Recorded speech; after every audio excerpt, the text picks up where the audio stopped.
It is true when they say you have to fill the tank in order to like be able to. How does the saying even go?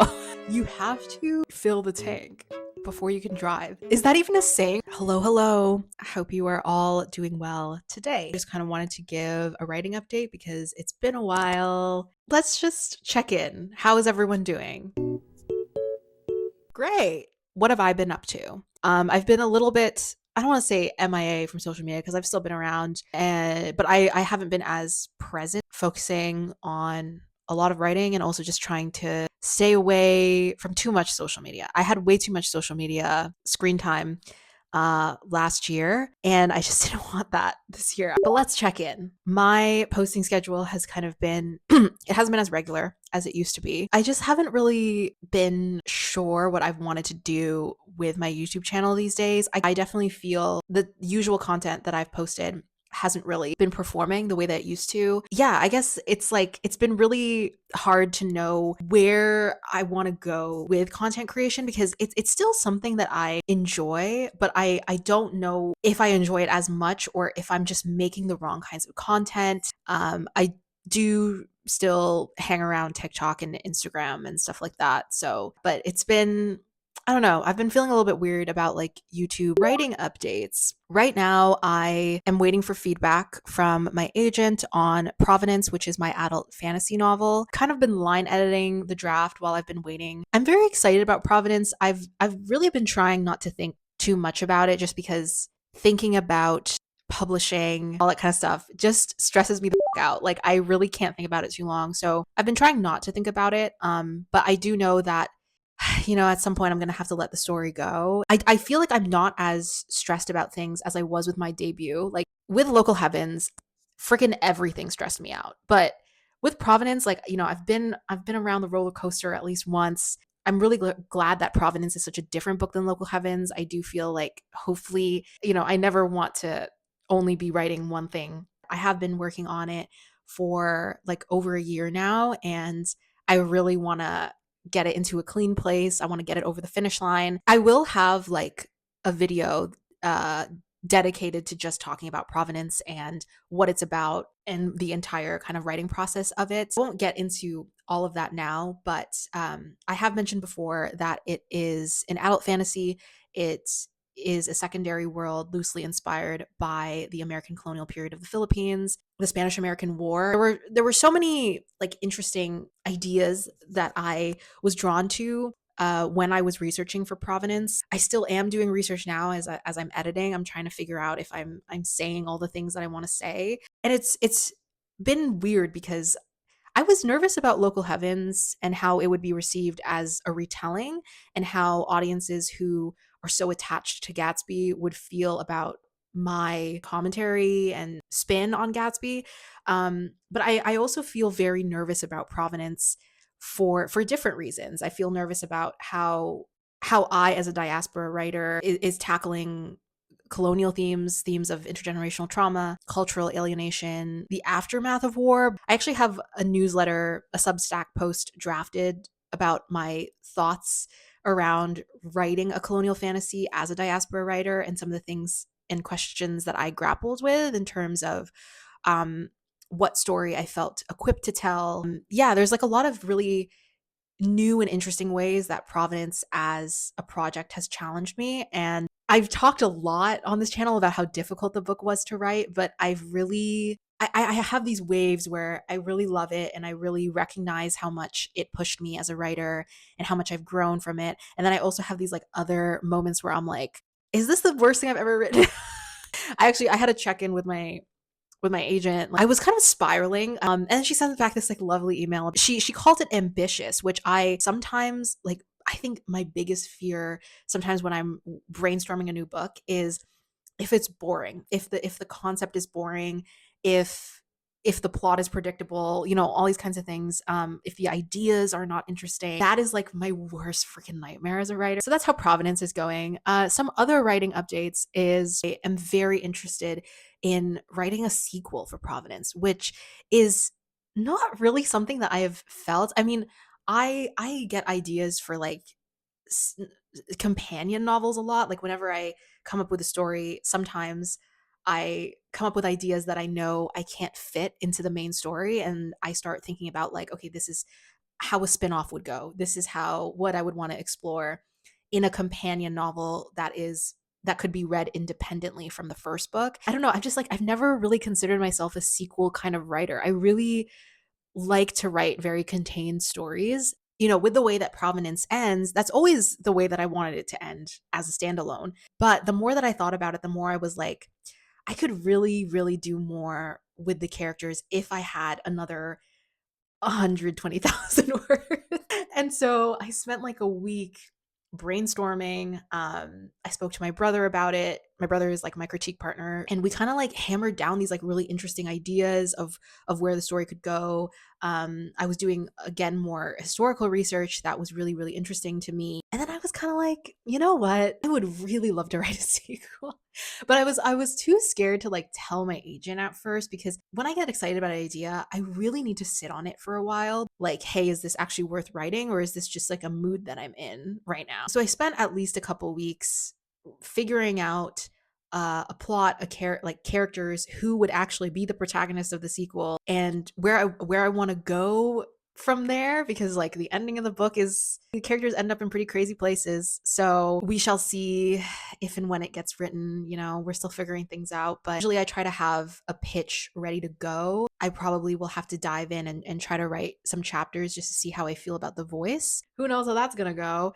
But there's a lot of like really cool world building ideas that I kind of developed as I was brainstorming the sequel, and I think it would be so much fun.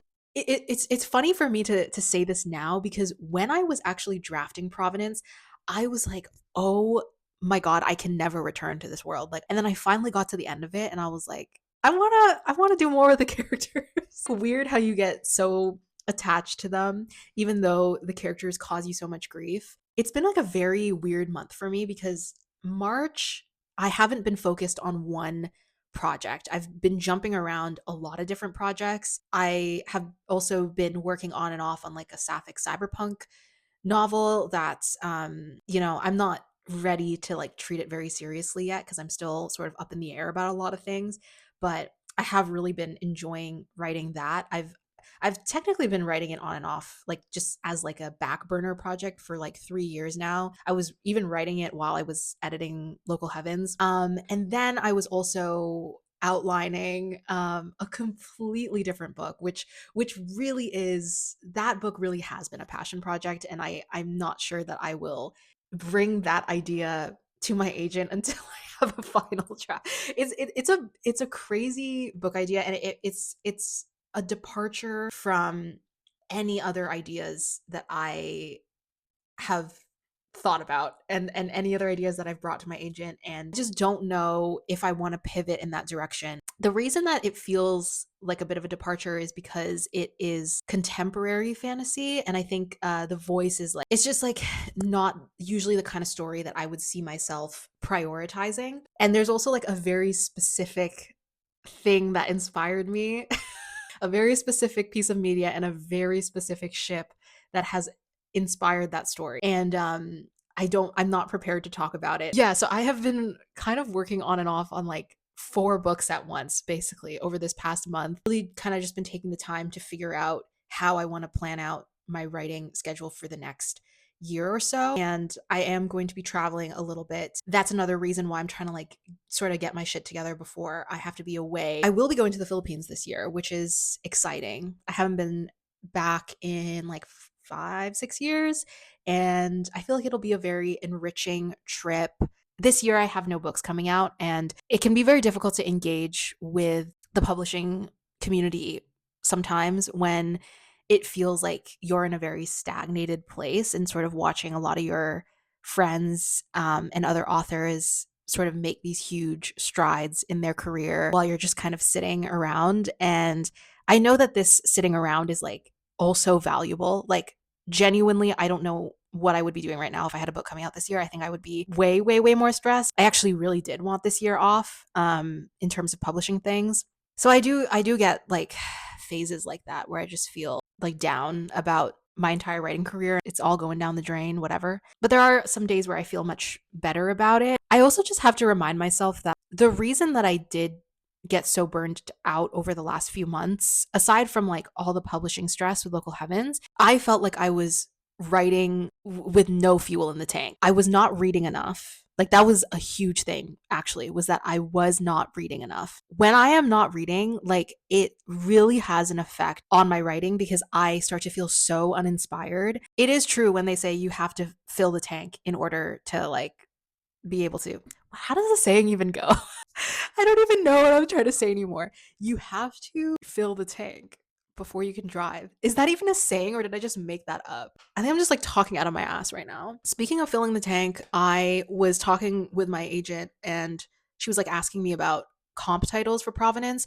And I do have like comp titles that I'm pretty confident about, but I feel like it's missing a couple like new releases. So I was planning on going to the bookstore maybe today or tomorrow. I feel like there might be some books that I should read and maybe consider to be comp titles. Hello. Hi. I thought I would do a mini vlog. Today I'm gonna go to the bookstore, look for some comp titles. Don't really have a plan. I'm just gonna like see what's up, you know? My goal is to not actually buy anything, but to just add things to my TBR.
The last and final update actually is if you are in the UK, the Local Heavens mass market trade paperback is coming out in April, which is I don't know, it might already be out by the time this video comes out. Mass market paperback has like a new color. Like it's not a new cover, but it is sort of a color. I'll put the 2 UK covers here. So that's going to be very exciting. It's available for pre-order now, or if it's already out, then you can buy it now wherever you buy your books in the UK. I don't know, I don't think this has been announced yet, but Local Heavens is going to be in another country. I won't share yet because I don't know when we're ever going to share that.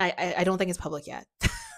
I don't know anything else about it. I don't know what the cover's going to look like. I don't even know when it's coming out. It's going to be somewhere. So that's fun. Thank you for hanging out on my channel. I have a Ko-fi if you want to support the channel. You can follow me on all my other socials if you want to see what I'm up to, as well as my Substack, which is free. That's all. I hope all your writing projects are going well, and I'll see you guys in my next video.